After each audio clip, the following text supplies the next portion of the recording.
വിവാഹത്തിന് ശേഷവും ജോലി ചെയ്യാം എന്നുള്ള തീരുമാനം നന്നായി. ഈ ഭർത്താക്കന്മാരെ സഹായിക്കുന്ന ഭാര്യമാരെയാണല്ലോ നമുക്ക് ആവശ്യം. പക്ഷേ ഈ ആണുങ്ങളെ വിശ്വസിക്കാനേ കൊള്ളത്തില്ല. 500 ആയിരിക്കും വരുമാനം, പക്ഷെ പറയുന്നതോ 5000. ഒടുവിൽ കുടുങ്ങുന്നതോ പെണ്ണുങ്ങൾ. അല്ല, ഞാനും ഇങ്ങനെയൊക്കെ തന്നെയാണ് പെണ്ണ് കെട്ടിയത്. പക്ഷെ ഞാൻ രക്ഷപ്പെട്ടു. അവളുടെ സാമർഥ്യം, എന്റെ ഭാര്യയുടെ ഉന്നത തലങ്ങളുള്ള അവളുടെ പിടിപാട്, യോ നമുക്കൊക്കെ ചിന്തിക്കാൻ പറ്റുമോ? മാനേജിംഗ് ഡയറക്ടർ മുതൽ ചെയർമാൻ വരെ ദേ എന്റെ ബോളി പറഞ്ഞാലേ റെഡി മണി. ഇന്ന് ഞാൻ എവിടം വരെ ആയി? അല്ല, ഞാൻ എവിടം വരെ ആയി? റീജിയണൽ മാനേജർ വരെയായി. അതാണ് പെണ്ണുങ്ങളുടെ സാമർഥ്യം. You are educated, sincere, smart. പടിയായിട്ടുള്ള ഉയർച്ചയ്ക്ക് ഇതൊക്കെ ധാരാളം മതി. പിന്നെന്താ, ഉയർച്ച ഒന്ന് വേഗത്തിലാവണം. അത് ഞാൻ ഏറ്റു. 800 to 1500 നല്ല ശമ്പളം. ഞാൻ പറഞ്ഞു വരുന്നത്, ഭാര്യയായിരിക്കെ ഇനി മറ്റൊരുത്തന്റെ ഭാര്യയാവുന്നത് ഒരിക്കലും ശരിയല്ല എന്ന് ഞാൻ പറയില്ല. തക്കതായ പ്രയോജനം ഉണ്ടെങ്കിൽ ആവാമായിരുന്നു. പക്ഷെ ഒരു കാര്യം ആരും അറിയരുത്.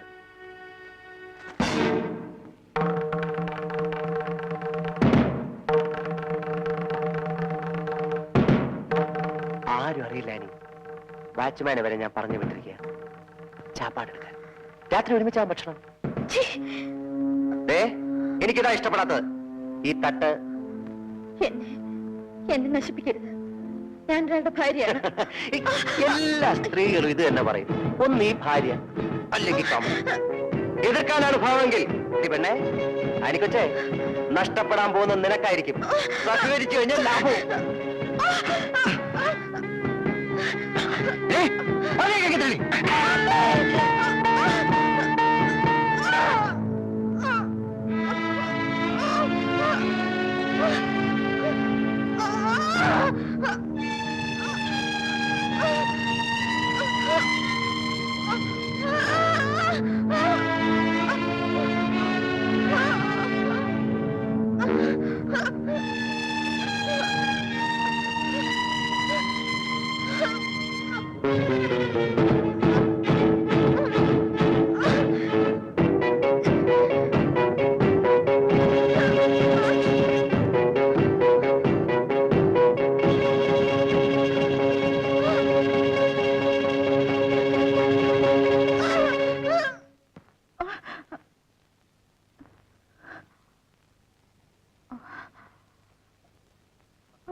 ജോലിക്ക് പോയിരിക്കണം. അവളൊരു ഉദ്യോഗസ്ഥേ. ഈ 8 മണി വരെയുള്ള ഓഫീസ് ജോലി ഇവിടെ വേണ്ട. ആനി,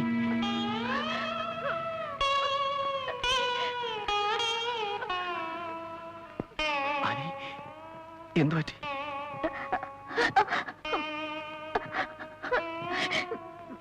ഞാൻ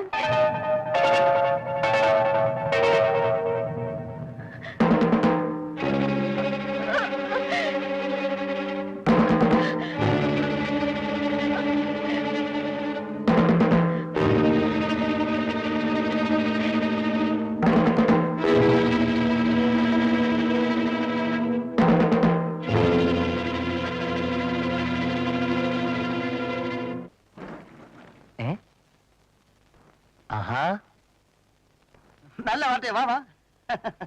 യോ, തന്റെ കല്യാണത്തിന് ഒരു വാക്ക്. താനൊക്കെ എന്തോ ഓലത്തെ സ്നേഹിതനാണോ? അല്ല, താൻ ക്ഷണിച്ചില്ലേലും എനിക്ക് വേറെ വഴിക്ക് ക്ഷണം കിട്ടിയേ. അന്ന് എന്തോ പറ്റി? ഓ, എന്റെ മോളിക്കുട്ടിയുടെ ബർത്ത്ഡേ ആയിരുന്നു. അവൾ ഒരേ പിടിവാശി, പുറത്തേക്കെങ്ങും പോയിരുന്നു. അവള് പറഞ്ഞ കേൾക്കാതിരിക്കാക്കൂ. ഒന്നില്ലേലും ഈ സ്ഥാനത്തൊക്കെ എത്തിച്ച അവളല്ലേ. അവനെ നമ്മുടെ ആനിക്കുട്ടിയുടെ കാര്യം ഞാൻ ചെയർമാനോട്ട് സംസാരിച്ചു. പ്രൊമോഷന്റെ കൂടെ 400 ഇൻക്രിമെന്റ് കൂടി. എന്താ മോശ? അപ്പോ പ്രമോഷനായി. എടോ, ട്യൂബർ ആൻഡ് ട്യൂബറിന്റെ ബെസ്റ്റ് സെല്ലിംഗ് സ്റ്റേറ്റിന്റെ റീജിയണൽ മാനേജർ ST ഡാനിയൽ പറഞ്ഞാൽ ഹെഡ് ഓഫീസ് കേൾക്കായിരിക്കൂ. കേട്ടു, പ്രൊമോഷനായി, സാലറിയും കൂട്ടി. പിന്നെ എന്തൊക്കെയുണ്ട് വിശേഷങ്ങൾ? എന്താ ജോണി കാണിക്കുന്നത്? കണ്ണാടി പോയാൽ ഞാൻ ആകെ അപ്സെറ്റ് ആയിട്ടോ. മോളിക്കുട്ടി എനിക്ക് ബർത്ത്ഡേക്ക് വെച്ചത് സൂട്ടാണ്, ചീത്തയാക്കരുത്. അയ്യോ, ആ, യ്യോ. Johnny, Johnny. ജോണി.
വേണ്ട വേണ്ട, എത്രന്ന് പറഞ്ഞ ഒരു മനുഷ്യൻ സഹിക്കുന്നത്.